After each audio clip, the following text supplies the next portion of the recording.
If there's any Norwich fans watching this video, just hold your head up high. Hold your head up high, chin up. It's only the first match, you know what I'm saying? It was always a tough task to beat Liverpool. The way they were playing at the back in the last season, the way they have been playing over the last 5 seasons, they are a good team, okay? They're a very good team, I must say. Very good team. I predicted a 2-0 win for Liverpool. They did one better and picked up a 3-0 victory. And when I analyzed the game, myself and Josh, the Norwich fans got really pissed off at me saying I'm disrespecting the team and all of that because I talk about their signings and saying that they made championship quality signings. And I mean that. And we saw that tonight. We saw that again. We saw that. They did it the last time around and they did it again. Same old Norwich. Yo team. You see what I mean? And I'm not being disrespectful. I'm talking facts. But Liverpool, 3-0. They have been sharp. They look good. And they continue that great form from the back end of last season where it was actually looking like Europa Conference League or Europa League. But they're in the Champions League because they placed third. And Jurgen Klopp and his boys continue their form into the new season. 3-0. Klopp and Liverpool seems like they're going the direction of keeping what they own in terms of their players, tying them down to new contracts, and not really going the route of a Norwich City or, let's say, any team who are bringing in hordes of new players. Only Ibrahima Konate signed, and maybe we'll see Liverpool sign one other player or maybe no other player because Harvey Elliott, he's like a new player. Costa Simikas is like a new player. We didn't see much of him last season. And there might be one or two other players in the squad like, let's say, Naby Keita, who featured sparingly, Oxlade-Chamberlain, even a Joel Matip, and a Van Dijk. So these are faces that we did not see last season quite a lot, and we're seeing them. So maybe Liverpool are taking this approach. And I did talk about that. I did analyze Liverpool season, like making a prediction that they could do well, they could fight for the title, but it depends on if they keep their players fit, because the squad isn't the deepest, let's say like a Chelsea or Man City, but if they keep their squad fit, which they weren't able to do last season, where Jota got injured, Van Dijk, Gomez got injured, Matip got injured, Naby Keita always injured, and so on and so forth. There could be a serious problem. Alisson, sometimes, there could be a serious problem. And this was a quality first match of the season. And 3-0 is a statement that Liverpool are saying to their counterparts, City, Chelsea, Tottenham, Leicester. They're going to say what's up. They're really going to say what's up. They're really going to say what's up. And the reason why I have to give Liverpool the respect. I got to give them the respect because they are that team that you cannot take them lightly. You can never, ever take them lightly. I'm not saying to take teams lightly, but Liverpool are that type of team, you just can't take them lightly because on their day they could beat any team in world football. So, 26-minute goal by Diego Jota, very fortuitous with that really good ball by Trent Alexander-Arnold, miscontrol by Salah, and Jota making a very smart run being played in. The miscontrol threw off the Norwich City defenders, and Jota slotted away past Tim Krul. Up until that point, I think Norwich, they were holding their own. They were playing some good football.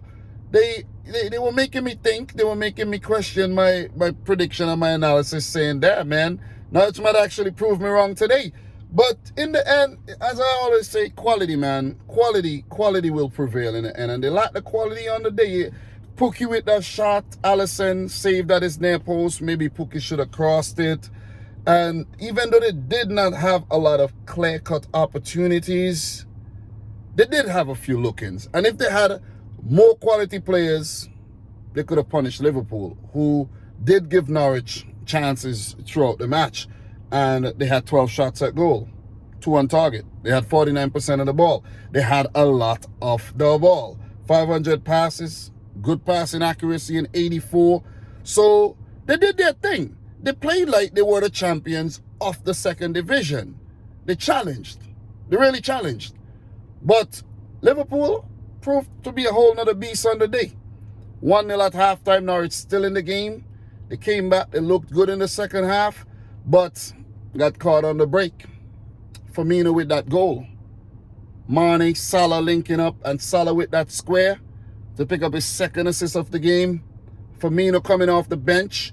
You got to give credit to Klopp there for making those substitutions, bringing on Firmino and Fabinho, the two Brazilians, for Jota, and I can't remember the other player who came off.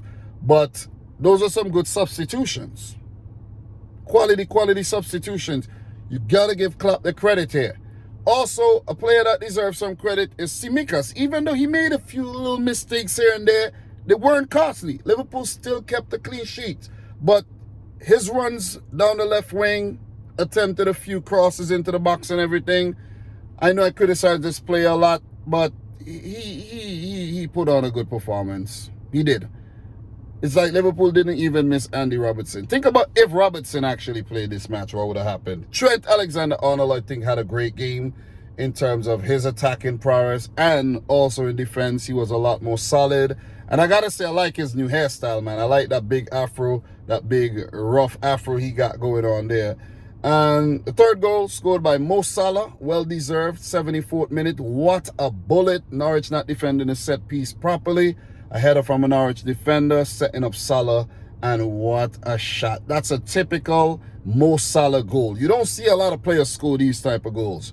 But Mo Salah, it reminds me of that goal that he scored against Chelsea a couple seasons ago. That was a bullet. That was a bullet. 3-0. Liverpool could have got more, but I think they weren't really pushing the envelope like that, because the first match of the season, you're managing, you got to manage the game well. You're 3-0 up. You just got to take it easy. Norwich did finish the game strongly, though. And, the Liverpool has to be thankful to Alisson. That's what he's there for. But it's just that extra effort he puts in to just keep the ball out the back of his net. And he was brilliant on the day once again. Liverpool kept the clean sheet. I don't know how Norwich did have scored there. But Alisson being like a spider there, man. That was like a triple save, and to box the ball away. And to cap off a very good performance to open the season for the Reds. Quality performance. Liverpool pressed well, passed the ball well. They had a 84% pass accuracy. Same pass accuracy as Norwich, but they had 19 shots at goal, 8 on target. They were very dominant. They pounded Norwich. They really, let's say, put out a commanding performance over Norwich City. And just to show Norwich who's boss here. But could Liverpool put out these performances consistently throughout the season?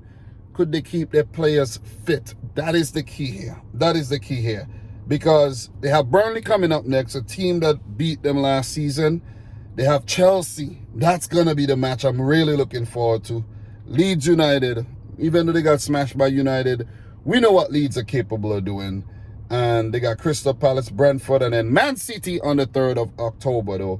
So, judging from these fixtures, Liverpool should enjoy a very good and a very strong start to their season. And the Liverpool fans may want to knock on wood for that one, but I think you guys will have a very good start to your season.